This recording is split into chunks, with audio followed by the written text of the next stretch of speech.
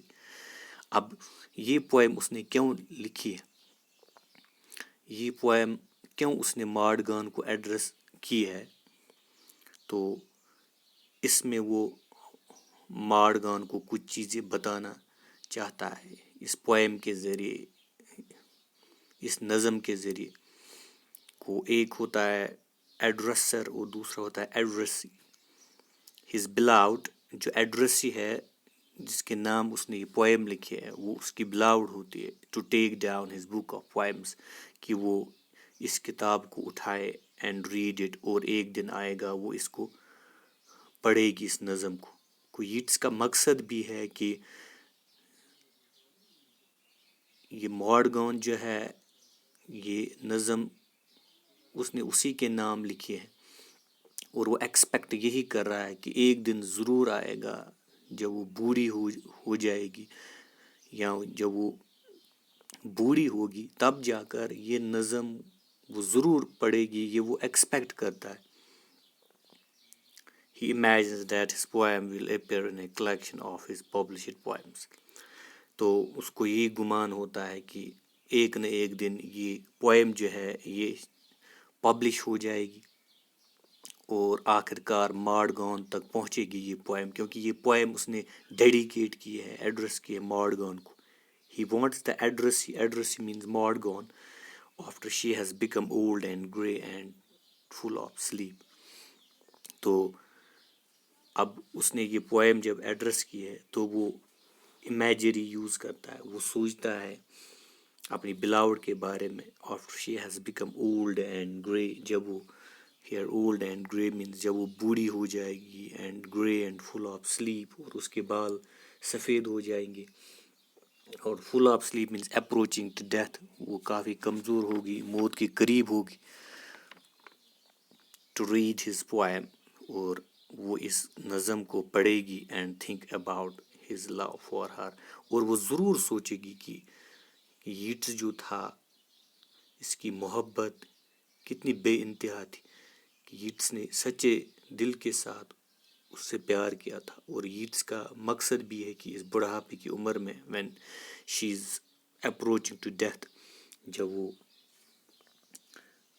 موت کے قریب ہوگی یا کافی بوڑھی ہوگی، اس کے بال سفید ہو جائیں گے، تو تب جا کر وہ یہی سوچتا ہے کہ مارڈگان جو ہے وہ ضرور سوچے گی کہ کوئی ایسا تھا جس نے میرے ساتھ سچا پیار کیا تھا. اور یٹس کا مقصد بھی ہے کہ بڑھاپے کی عمر میں وہ اس کو احساس ہو جائے کہ یٹس کا جو لو تھا it was entirely different. The poet leaves no stone unturned, تو شاعر پوری اپنی کوشش کرتا ہے. To convince his beloved means to satisfy his beloved, اس کو راضی کرنے کے لیے، کنونس کرنے کے لیے. That he loves her from the depths of his heart, وہ اس کو دل کی گہرائی سے چاہتا تھا. اس کو بے انتہا محبت تھی مارڈگان کے ساتھ، نہ کہ بچپن میں، نہ کہ جوانی میں، یعنی کہ بڑھاپے میں بھی. اب وہ بڑھاپے میں یہ نظم لکھ رہا ہے مارڈگان کو کہ آپ بوڑھی ہو گئی ہے، آپ کے بال سفید ہو گئے، لیکن شاعر جو ہے اس کو ابھی بھی ویسی محبت، اس کی محبت میں کوئی کمی نہیں آئی ہے. دو کہ it was one unrequited love, one sided affair تھا، لیکن اس کے بعد اسٹل جو شاعر ہے he loves her from the depths of his heart, وہ اس کو دل کی گہرائی سے چاہتا ہے. Yeats is not just fascinated by Mordgan's physical charms. Yeats is not just fascinated means attracted by Mordgan's physical charms. No doubt کہ Yeats جو ہے وہ زیادہ اٹریکٹ نہیں ہوا تھا مارڈگان کی physical charms. She was beautiful, اس کی خوبصورت شکل جو تھی، تو اینڈ ایکسٹرنل بیوٹی، یعنی فزیکل چارمز تھے، good looks. She was beautiful, she was having physical charms, she was having magical beauty, وہ ایک نہایت ہی خوبصورت عورت تھی. اینڈ ایکسٹرنل بیوٹی، اور باہر سے بھی وہ بہت خوبصورت دکھتی تھی. لیکن یٹس جو تھے his love was entirely different. That forms the base of the lover's passion. اور جو بھی محبت کرنے والا ہوتا ہے اس کی جو بنیاد ہوتی ہے یہی چیزیں ہوتی ہے، یعنی وہ فزیکل چارمز کو دیکھ کر محبت کرتا ہے یا ایکسٹرنل بیوٹی کو. But Yeats says that his love was entirely different from these two things. اس کی محبت کی بنیاد کچھ اور چیز تھی. The poet's love is above all these parameters, means dimensions, values. شاعر جو ہے اس کی محبت بالکل ہی الگ ہے، اس کا ویلیو، اس کے ڈائمنشنس. شاعر کا جو محبت تھا اس کی بنیاد یہ چیزیں نہیں تھی کہ مارگون خوبصورت عورت تھی، بلکہ his love was a spiritual love. اس کی جو محبت تھی اٹ واز ٹوٹلی ڈفرینٹ، اور we can say he loved his soul. اس کو روح کے ساتھ محبت تھی. One can genuinely find an elegance of spirituality in this poem. تو ہم دیکھیں کہ اس میں وہ spirituality نظر آتی ہے. There is elegance of spirituality means جس کو ہم بولتے ہیں نزاکت. اور وہ spirituality جو ہوتی ہے اس کی بھی جھلک نظر آ رہی اس پوئم کے اندر. It was a spiritual love. The poem has been taken from the rose addressed to Morgan.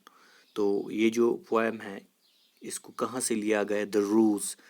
Rows it's a book, it's a collection of poems, اسی سے اس کو لیا گیا ہے. اور this poem it is addressed to Maud Gonne. تو یہ اس میں امپورٹنٹ ہے کہ یہ پوئم یٹس نے اپنے بلاؤڈ کے نام لکھے، ماڈ گون کے نام لکھے، کیونکہ یٹس اس کو بے حد چاہتا تھا، لیکن یٹس کا محبت ٹوٹلی ون سائڈ تھا. ماڈ گون نے کبھی پازیٹیو ریسپانس نہیں دیا. تو اس غرض سے یہ بہت ایموشنل پوئم ہے کہ اگرچہ یٹس اس کو بے حد چاہتے تھے لیکن مارگو نے کبھی اس کا وہ رسپانس نہیں دیا. تو اب اس پوئم کی جو لائنز ہے ان کو ہم ون بائی ون ایکسپلین کرنے کی کوشش کریں گے in the next lesson, in the next lecture. تو آج ہم اتنا ہی پڑھیں گے. آگے کی کہانی کو، یعنی آگے کی جو لائنز ہیں اس پوئم کی، ان کو ایکسپلین کریں گے نیکسٹ ٹائم نیکسٹ لیکچر میں. Thanks, stay safe and stay at home.